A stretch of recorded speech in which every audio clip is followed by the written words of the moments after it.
a letter. The name on the envelope said Mary. My wife's name. It's ridiculous. Couldn't possibly be true. That's what I keep telling myself.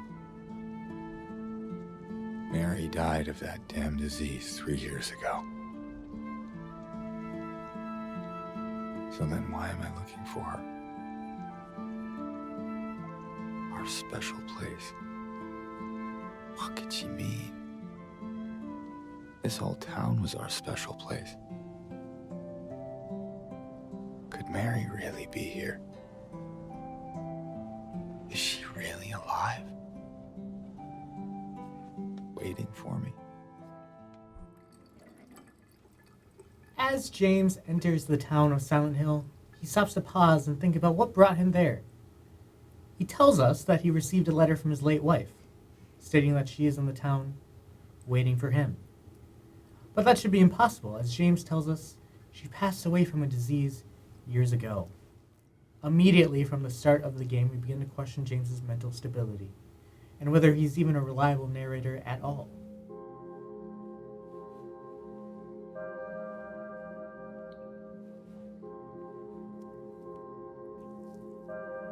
In the game, we play as James, knowing just as much as James knows. And as we progress through the story, we experience the world through his eyes, shaped by his perspective.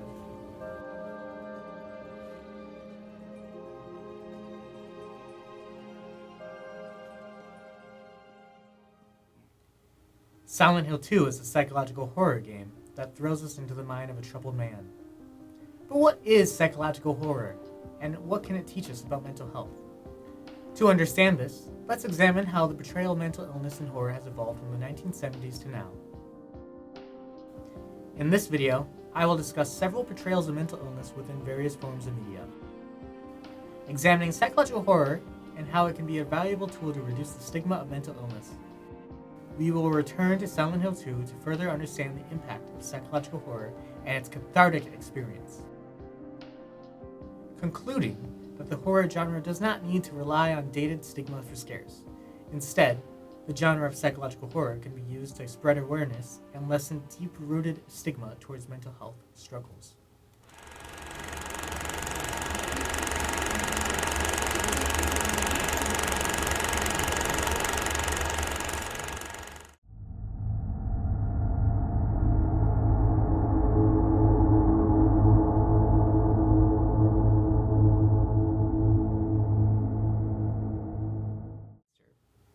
Typically, when the villain of a horror movie is not a literal monster, but a human being, they negatively depict that person as suffering from some kind of mental illness, usually demonizing mental health struggles and creating dehumanization, which leads to seeing people with mental illnesses as dangerous and evil, making them the monsters of society. Researchers studying the stigmatization of mental illness found increasing trends over the past 22 years indicating that people view, quote, people with severe mental illnesses as dangerous, end quote. Lots of stigma towards people with mental health conditions can affect their life and create prejudice against them. Ariel Burrow, a student of the Chicago School of Professional Psychology, wrote, quote, this stigma also influences more retributive action and punishment versus rehabilitative outcomes, influenced by the idea that someone identified as other than human or animal-like cannot be dealt with using reason, end quote. High stigma towards mental health struggles creates dehumanization, subjecting them to harsh and cruel punishment, instead of focusing on helping and equipping them with the resources to support them with their struggles. A significant contributor to the negative view of mental illness comes from movies and television. One of the most famous examples of horror pop culture is John Carpenter's 1978 film Halloween. Halloween night. A small American town. 15 years ago.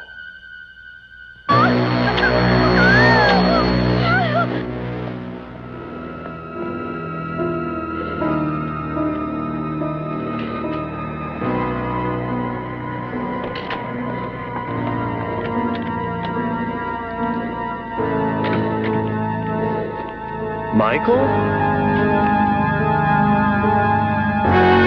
Halloween. The plot of Halloween involves the film's antagonist, Michael Myers, escaping from a sanatorium and going on a killing spree, until he is eventually tracked down and shot by his own psychiatrist. In an article in the American Journal of Psychiatric Residents, Mancine describes how in the film, psychiatrist Dr. Loomis refers to Myers as unable to determine good or evil, right or wrong, reinforcing the narrative of dangerousness associated with psychiatric diagnosis. End quote. I spent 8 years trying to reach him, and then another 7 trying to keep him locked up because I realized that what was living behind that boy's eyes was purely and simply evil. Another film that showcases mental illnesses negatively and as unexplainable evil is Stanley Kubrick's The Shining. I don't suppose they told you anything in Denver about the tragedy we had up here during the winter of 1970? I hired a man named Charles Grady as the winter caretaker. And from what I've been told, I mean, he seemed like a completely normal individual. But at some point during the winter, he must have suffered some kind of a complete mental breakdown. He ran amok and killed his family with an axe. Well, you can rest assured, Mr. Ullman, that's not going to happen with me. That's right. Mancine analyzes the film's antagonist, Jack Torrance. Quote, The Shining follows Jack Torrance, a man recovering from alcohol use disorder, who has delusions and develops psychosis over the course of the film. Although this movie attempts to explain the delusions by using spirits, audiences widely regarded Jack Torrance as the crazy axe murderer from The Shining. End quote. The audience views Jack as losing his mind and eventually driven into attempt to murder his own family, leading to a false perception of what psychosis really does. The theme of horror coming from dangerous psychopaths as antagonists was prevalent in films from the late 20th century. These depictions often reflected societal views on mental health at the time, and movies and television only led to further stigma being formed around mental illness. Naomi Kondo is a graduate of Wesleyan University in film studies, who is diagnosed with schizophrenia. Schizophrenia affects a person's ability to think, feel, and act. It can cause hallucinations, delusions, and disorganized thoughts. There is no cure for schizophrenia. Kondo published an article in the Psychiatric Rehabilitation Journal studying mental illnesses in film. In the article, she gave her own opinion and insights into how depictions of mental health impacted her views of herself. Kondo wrote, quote, Sometimes these films even make me wonder about myself. If, on some level, I have a secret evil side, a side tied to my illness, end quote. She discusses, however, one film she saw, which generally presents a sympathetic view of mental health struggles. Ron Howard's 2001 A Beautiful Mind.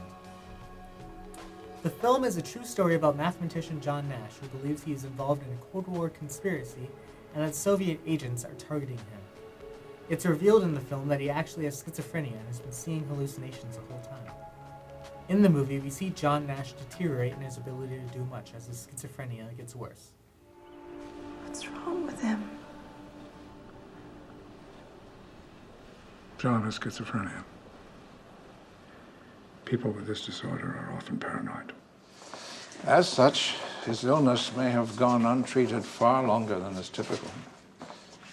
What do you mean? How long? Possibly since graduate school. At least that's when his hallucinations seem to have begun. What are you talking about? What hallucinations? One, so far that I'm aware of, an imaginary roommate named Charles Herman. Charles isn't imaginary. He and John have been best friends since Princeton. Have you ever met Charles? Does he ever come to dinner? He's always in town for so little time lecturing. Was he at your wedding? He had to teach. You ever seen a picture of him? Talked to him on the telephone? This is ridiculous. I phoned Princeton. According to their housing records, John lived alone. Now, which is more likely, that your husband, a mathematician with no military training, is a government spy fleeing the Russians? You're making him sound crazy. Or that he has lost his grip on reality? Kondo objects to this representation, stating, quote, As someone who will live with schizophrenia for the rest of her life, the idea that I will not be able to achieve much anymore infuriates me.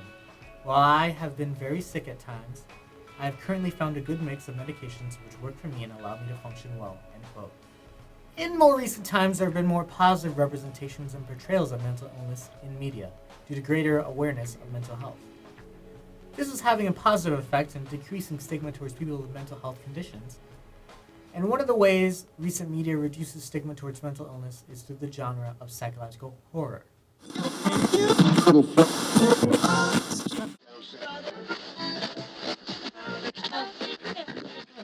Psychological horror is a subgenre of the horror genre that focuses on characters' emotional and psychological experiences more than violence, gore, or jump scares. The characters are the story's center, rather than the typical monster. Brian Alasba is a published author who described the psychological horror genre this way. Quote, at its core, psychological horror often revolves around mental illness, exploring the ferality of the mind and blurring the line between what's real and imagined, end quote. However, the psychological horror genre is also useful because it can actually help reduce stigma towards mental illness. A study conducted by the School of Psychology at the University of Southern Mississippi and the University of Arkansas using 202 undergraduate college students, the study examined exposure to psychological horror and mental health perceptions. The researchers found that, quote, exposure to psychological horror could help reduce dehumanization and stigmatization towards those with mental illness, end quote. Engaging with psychological horror allowed the participants to sympathize with and gain a greater understanding of mental health struggles, which in turn led to prejudice reduction and less stigma. Concluding that psychological horror can actually be a useful tool to lessen stigma towards mental illness and foster more awareness for mental health. A film that focuses on the emotional experiences of its characters is Ari Aster's 2018 psychological horror film, Hereditary. Hereditary follows a family marred by tragedy, who learn increasingly terrifying secrets about their ancestry while supernatural events torment them.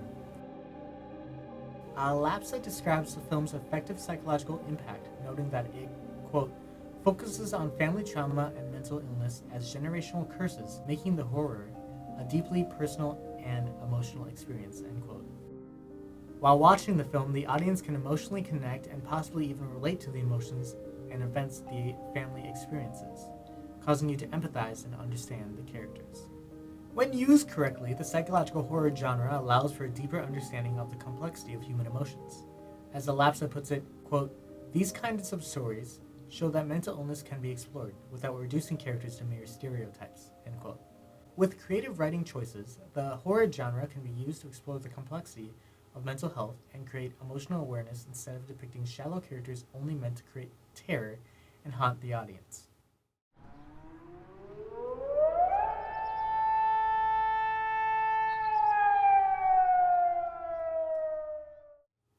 Let's return to James's mysterious search for his late wife, Mary. A study examined empathy and mental health awareness through interactive media. Prior studies concluded that uncomfortable and emotionally challenging experiences prompt people to reflect on broader issues and concerns. The researchers wanted to understand the role of psychological horror on people's perceptions of mental health. Silent Hill 2 was chosen due to its narrative depth, mental health representation, and trauma exploration through several characters. In this study, 11 participants were selected to play Silent Hill 2 and were interviewed on their sentiments throughout the game. As the players progressed through the game, they eventually reached the town of Silent Hill and discover it filled with abstract monsters that are out to harm the player. Along the way, James encounters several other people who are searching for something in Silent Hill. It is clear that, like James, these characters are also not exactly mentally stable. Did you find your mother? No. Not yet. Did she live here? In this building? I don't know. So all you know is that she lived in this town? What did you say? How did you know that? Well, I just figured because this is where you're looking for her. How else would I know? Yeah.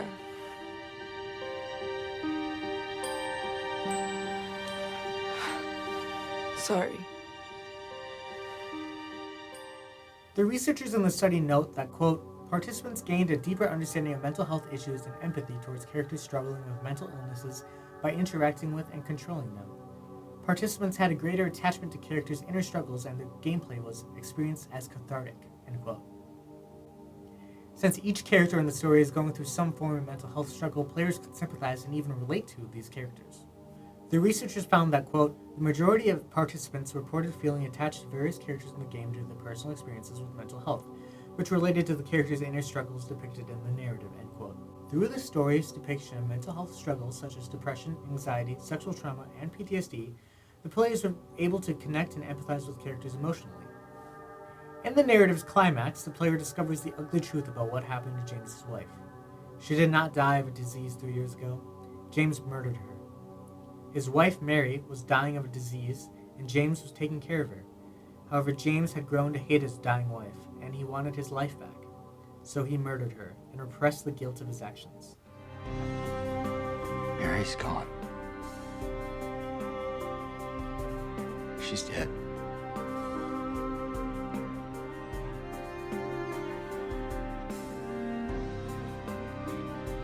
Liar. That's a lie. No. It's the truth.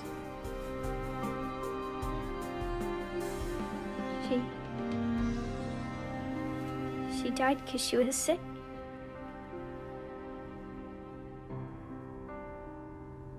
I killed her.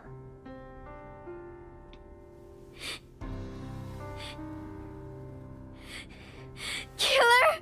Why'd you do it? I hate you! I want her back. Give her back to me. I knew it. You didn't care about her. I hate you, James! I hate you! I hate you! I hate you!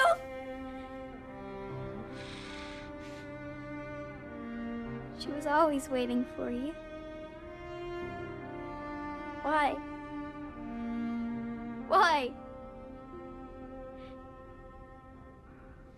I'm sorry. Mary, you know, isn't here.